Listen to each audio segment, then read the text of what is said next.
बस 4 दिन पहले ये सुनसान गांव जो पहाड़ियों में बसा हुआ है कुछ इस तरह दिखता था।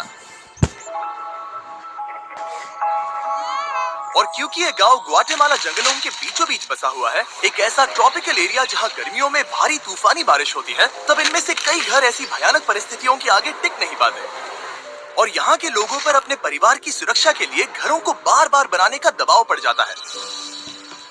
हालांकि ग्वाटेमाला सिटी यहाँ से बस 4 घंटों की दूरी पर है और वो इस गांव से बिल्कुल अलग है। वहाँ पक्के बने हुए मार्केट्स और काम मिलने के कई सारे मौके हैं और यही दूरी हम कम करना चाहते हैं। हमें ग्वाटेमाला के इस कम्युनिटी के बारे में पता चलते ही हमने कांटेक्ट किया टेचो को, जिसके साथ हमने 2 साल पहले काम किया था और हमने कोस्टा रिका के गरीब कम्युनिटी के लिए 10 घर बनाए थे ताकि हम इस गांव को नष्ट होने से किसी तरह से बचा सके। और 1 हफ्ते बाद डैरेन ग्वाटेमाला सिटी के पास पहुंच गए और वहाँ खूबसूरत लैंडस्केप्स और रिच कल्चर होने के बावजूद भी उन्हें जल्दी से एहसास हो गया कि चिसीगुआन के उस छोटे से गांव तक पहुंचना कितना मुश्किल है। उन्हें पास वाले गांव तक एक चार्टर प्लेन से जाना पड़ा और उसके बाद जंगल से होते हुए मीलों तक चलकर जाना पड़ा। एक ऐसी कसरत जो इन्हें पैसे कमाने के लिए हर रोज करनी पड़ती है। वहां पहुंचने पर डैरेन की मुलाकात हुई एल्बर्टो से, 8 बच्चों के पिता जो अपनी पत्नी मरिया के साथ उनकी देखभाल करते हैं। उन्हें सबसे करीबी सिटी तक पहुंचकर फैब्रिक बेचने के लिए घंटों सफर करना पड़ता है, जिसके लिए सिर्फ $2 मिलते हैं। मतलब उनके परिवार के हर एक सदस्य को हर हफ्ते लगभग $1 में जीना पड़ता है। और इतना ही नहीं, परिवार में सभी को एक ही बेडरूम शेयर करना पड़ता है।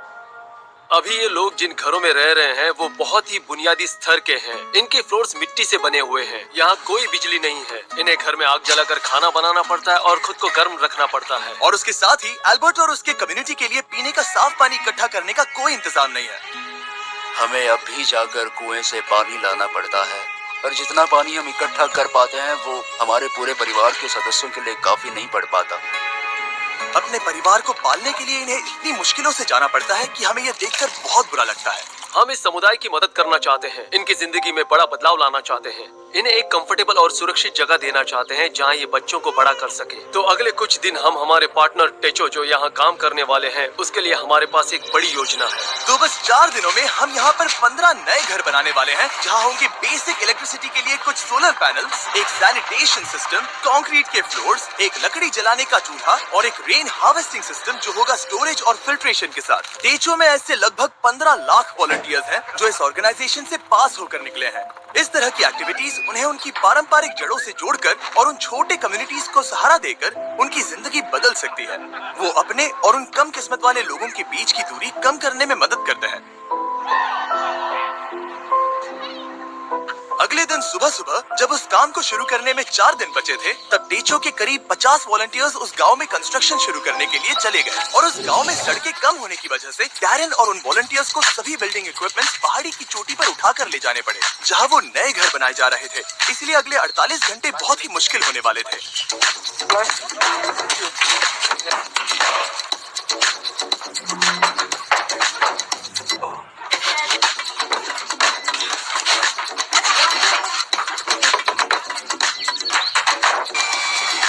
बस 2 ही दिनों में उन्होंने घर के कंस्ट्रक्शंस बनाने पूरे कर लिए थे। हालांकि बचे हुए सिर्फ 48 घंटों में अब भी उनके वाटर कलेक्शन सिस्टम के लिए इरिगेशन पाइप्स लगाने और प्लम्बिंग करना बाकी था।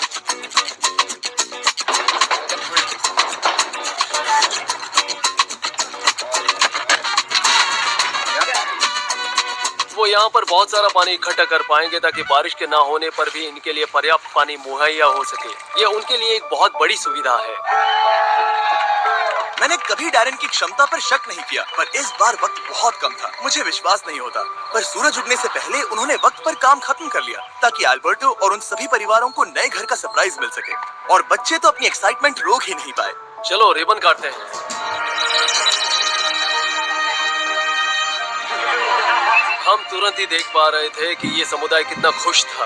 उनके चेहरे पर की वो हंसी, उनकी आवाज में एक्साइटमेंट, वो एक बेहद खूबसूरत अनुभव था। वो जिस तरह से शुक्रिया कर रहे थे वो मुझे हमने किए काम से बहुत बड़ा लग रहा था। अब उनके पास और ज्यादा पैसे कमाने के लिए बहुत सारे मौके होंगे क्योंकि अब उन्हें बारिश के बाद घर को मेंटेन करने के लिए कम वक्त लगाना होगा और टेचो के बनाए हुए नए रोड से उन्हें उन्हें पास की कम्युनिटी में आना जाना आसान हो जाएगा। अब बिजली के होते उनके बच्चों को रात में पढ़ने में बहुत आसानी होगी। ये नए चूल्हे हेल्दी खाना बनाना बहुत आसान कर देते हैं और इसी से ये कम्युनिटी बड़ी हो जाएगी और एक दिन एक फुली फंक्शनल गांव बन जाएगा, जहां पास में बसी हुई सिटी के लोगों जितने ही काम होंगे। तो अल्बर्टो और उसके परिवार को अब कभी भी उस जोखिम भरे रास्ते से जाने की जरूरत नहीं पड़ेगी।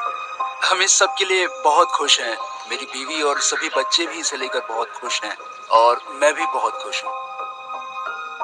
और इसके बाद भी हमारे पास इस कम्युनिटी के लिए और एक सरप्राइज है, पर उसे दिखाने से पहले मैं आपको इस वीडियो के स्पॉन्सर के बारे में बताना चाहता हूँ, ड्रैगन सिटी। इस प्रोजेक्ट को स्पॉन्सर करने के बावजूद ड्रैगन सिटी होस्ट कर रहा है एक फिलैंथ्रोपी वीक चैलेंज जो जनवरी 21 से लेकर 28 तक रहेगा। विनर्स टेचो के लिए पॉइंट्स अर्न कर सकते हैं एक इलेक्ट्रिक और एक फ्लेम पेरेंट को ब्रीड करके, और हर 50,000 पॉइंट्स अर्न होने पर ड्रैगन सिटी टेचो.us को $100 डोनेट करेंगे ताकि लैटिन अमेरिका में शेल्टर्स बनाने में मदद कर सके, जिसका डोनेशन गोल है $20,000। और हाँ, इसमें एक custom mister beast runner island 24 जनवरी से शुरू होने वाला है, जहां आप सभी मिस्टर बीस्ट ड्रैगन्स को इन गेम ऑफर से पा सकते हैं। पर अगर आपको मेरे ड्रैगन्स पसंद नहीं है तो आप हजारों ड्रैगन्स में से भी चुन सकते हैं। फिक्र मत करो, मुझे बुरा नहीं लगेगा जब तक आप सब्सक्राइब करते हैं। ड्रैगन सिटी डाउनलोड करने के लिए डिस्क्रिप्शन के लिंक पर क्लिक करें या फिर इस QR कोड को स्कैन करें, जिसमें होगा special starter pack 15,000 food, 30,000 gold, 10 James, और ज्वाइन करें 20 फिलैंथ्रोपी वीक एक ड्रैगन मास्टर बनकर।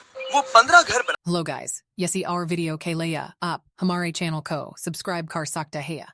Danyabad.